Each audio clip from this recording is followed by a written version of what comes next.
કચ્છ જિલ્લા કોંગ્રેસ પ્રમુખ વી.કે. હુંબલ અને વાગડના લોકસેવક ભચુભાઈ આરેઠિયાની આગેવાની હેઠળ કોંગ્રેસ સમિતિએ ખડીરના અંતરિયાળ ગામોનો પ્રવાસ કર્યો હતો। આ પ્રવાસ દરમિયાન નેતાઓએ લોકોનો સંપર્ક કરી તેમની વિવિધ સમસ્યાઓ વિશે જાણકારી મેળવી હતી। કોંગ્રેસ નેતાઓએ ખાસ કરીને ધોળાવીરા હડપ્પીય સંસ્કૃતિના કેન્દ્ર પર પીવાના પાણીની ગંભીર સમસ્યા અંગે સરકાર પર નિશાન સાધ્યું હતું। તેઓએ જણાવ્યું કે આંતરરાષ્ટ્રીય સ્તરે દેશની આબરૂ ખરાબ થાય તે પહેલા સરકારે આ પાણીની સમસ્યાનો કાયમી ઉકેલ લાવવો જોઈએ। જિલ્લા કોંગ્રેસ પ્રમુખે લોકોને ડર્યા વગર લોકશાહી બચાવવા અને પોતાના હક માટે અવાજ ઉઠાવવા હાકલ કરી હતી। ભચુભાઈ આરેઠિયાએ પણ કાયમ ખડીર પંથકના લોકોની વચ્ચે રહીને સેવા કરવાનો ભરોસો આપ્યો હતો। આ તમામ સમસ્યાઓ અંગે ટૂંક સમયમાં કલેક્ટરશ્રીને પણ રજૂઆત કરવામાં આવશે।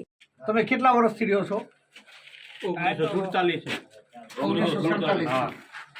પાણીની સમસ્યા તમે કીધું એમ ખાલી ઉનાળામાં જ હોય કે હંમેશા?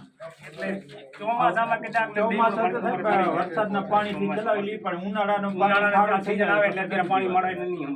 હા, એટલે કહેવાનો મતલબ એ છે કે જ્યારે કુદરત અહીં મહેર કરે ત્યારે જ પાણી મળે છે। સરકારશ્રી દ્વારા બિલકુલ પાણી અહીં પહોંચાડવામાં આવતું નથી એવું ગ્રામજનો કહી રહ્યા છે। વાત રહી ધોળાવીરા જે વિશ્વ ફલક ઉપર અને પ્રસિદ્ધ કરવાની, જો વિશ્વના પર્યટક અહીં આવશે અને અહીં કોઈક જે અહીંના રહેવાસીને પ્રશ્ન પૂછશે કે તમને પાણીની સમસ્યા કે આવી કોઈ સમસ્યા છે, તો આપણા ભારતની જે પરિસ્થિતિ છે એ ત્યાગને વાળેની આપણા ભારતની નાલેસી કરવા માટે, છાપ ખરાબ કરવા માટે આ ભારતીય જનતા પાર્ટીને આનો શું જવાબ આપવો, શું જવાબ આપશે? કારણ કે જ્યારે વિશ્વ ફલક ઉપરની આખા વિશ્વની પ્રજા અહીં આવતી હોય ત્યારે સ્થાનિક લોકોને તો સ્વાભાવિક છે મળશે, અને સ્થાનિક વ્યક્તિને મળશે। ભૂલે ચૂકે પૂછાઈ ગયું કે એ તમારે કને શું વ્યવસ્થા છે, ખાવા પીવાની શું વ્યવસ્થા છે, પાણીની શું વ્યવસ્થા, ગટર વ્યવસ્થા શું છે, તો આનો જવાબ સરકાર કને શું હશે? આની જે છાપ જો વિશ્વ ઉપર લઈને જશે તો કેટલું ભારતનું ખરાબ લાગે।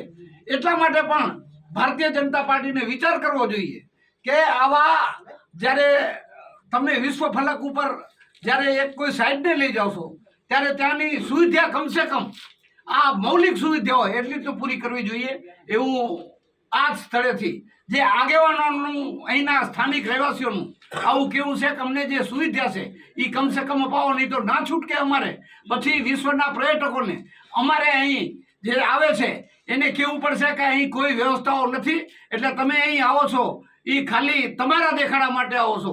તમે ખાલી અહીં જે તમને જે સરકાર છે એ સરકાર આંખે પાટા બંધાવી અને તમને ખાલી એક નાની સાઈડ ઉપર લઈ જાય છે, બાકી સાચી પરિસ્થિતિ જ્યારે અહીં બતાવશે તો આ જે ભારતને આપણે નાલેસી ભોગવવી પડશે એ ન ભોગવવી પડે। એટલા માટે પણ અહીં પાણીની વ્યવસ્થા કરવી જોઈએ, ગટર વ્યવસ્થા કરવી જોઈએ આવશ્યક છે। આજે અમે જિલ્લા કોંગ્રેસના પ્રમુખ, મારી સાથે જિલ્લા પંચાયતના પૂર્વ સભ્યશ્રીઓ, તાલુકા કોંગ્રેસના પ્રમુખ ખીમાભાઈ, પૂર્વ પ્રમુખ ભરવતસિંહભાઈ, ધારાસભ્યના પ્રતિનિધિ પૂર્વ ભચુભાઈ આરેઠિયાજી, મનજીભાઈ રાઠોડને, આ વિસ્તારના જ અમારા ખોરાભાઈ જિલ્લા પંચાયતના પૂર્વ સભ્ય તેમજ અન્ય આગેવાનો અમે અહીંયા કરીને ધોળાવીરા ગામે આવેલ એની બાજુમાં જે વિશ્વ હેરિટેજ જાહેર કરવામાં આવેલ છે ધોળાવીરા સાઇટને, એની બાજુમાં અત્યારે ડુંગરાણી વાંઠ મધ્યે આવેલા છીએ। ત્યાંના આગેવાનોને મળ્યા, પરંતુ આ જ્યારે સમગ્ર દેશ અને વિદેશના જ્યારે ટુરિસ્ટો આ વિસ્તારમાં આવતા હોય અને તેમ છતાં ધોળાવીરા ગામ હોય ત્યાં ડુંગરાણી વાંઢ હોય ત્યાં પીવાનો પાણીની કોઈ વ્યવસ્થા નથી। ખારું પાણી પીવે છે અને 1500 થી 2000 રૂપિયા ટેન્કરના ખર્ચે અને પાણી લોકો મંગાવે છે।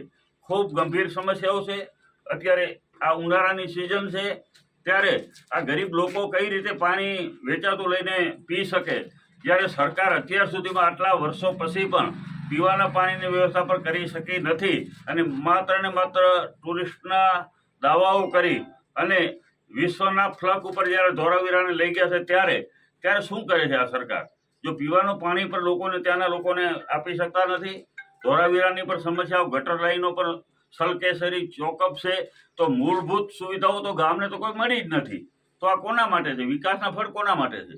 માત્ર ને માત્ર તમારે વિશ્વના લોકોને અહીંયા બોલાવીને બતાવવાનું છે હેરિટેજ સાઇટ, પરંતુ લોકોનું કોઈ ધ્યાન રાખવાનું નથી. આજે અમે અહીંયા ગામના આગેવાનો મળ્યા છીએ. આ વિસ્તારમાં ડુંગરાણી વાડમાં કોરી સમાજના મોટી સંખ્યામાં ભાઈઓ રહે છે. 150-200 પરિવારો જ્યારે અહીંયા રહેતા હોય લોકો, અને એને પીવાનું પાણી નથી મળતું હોય તો એવું કહે છે કે અમે લગ્ન જેવો જો પ્રસંગ હોય તો મીઠું પાણી લેવા માટે તો અમારે 25 કિલોમીટર દૂરથી ટેન્કર મગાવવું પડે. કઈ રીતે આ શક્ય છે? તો તાત્કાલિક અમે સરકારને કહેવા માગીએ છીએ, અહીંના કલેક્ટરશ્રીને કહેવા માગીએ છીએ કે તમે આ ગામની સમસ્યાઓ ઉપર ધ્યાન આપો અને તાત્કાલિક પીવાના પાણીની વ્યવસ્થા પૂરી કરો. બીજો વિકાસ થાય કે ન થાય, પણ પીવાનું પાણી મૂળભૂત જે પ્રશ્ન છે એ પીવાના પાણીનો હોય ને પીવાના પાણી જો તમે પૂરું ના આપી શકતા હોય તો કઈ રીતે આને વિકાસ આપણે કહી શકશું?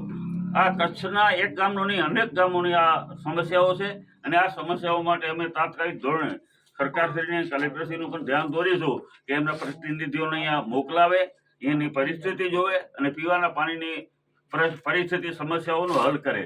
અત્યારે પંચાયતથી કરીને પાર્લામેન્ટ સુધી જ્યારે ભાજપની, ભારતીય જનતા પાર્ટીની સત્તા છે, તેમ છતાં આવી હાલત તમે વિચાર કરો કે કઈ રીતે અત્યારે પરિસ્થિતિ આ વિસ્તારની છે.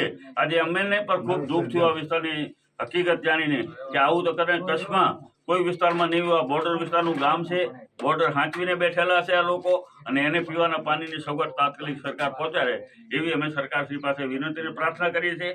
આપ ગામના આગેવાનોને પણ મળી અને એની સમસ્યાઓ જાણીશું.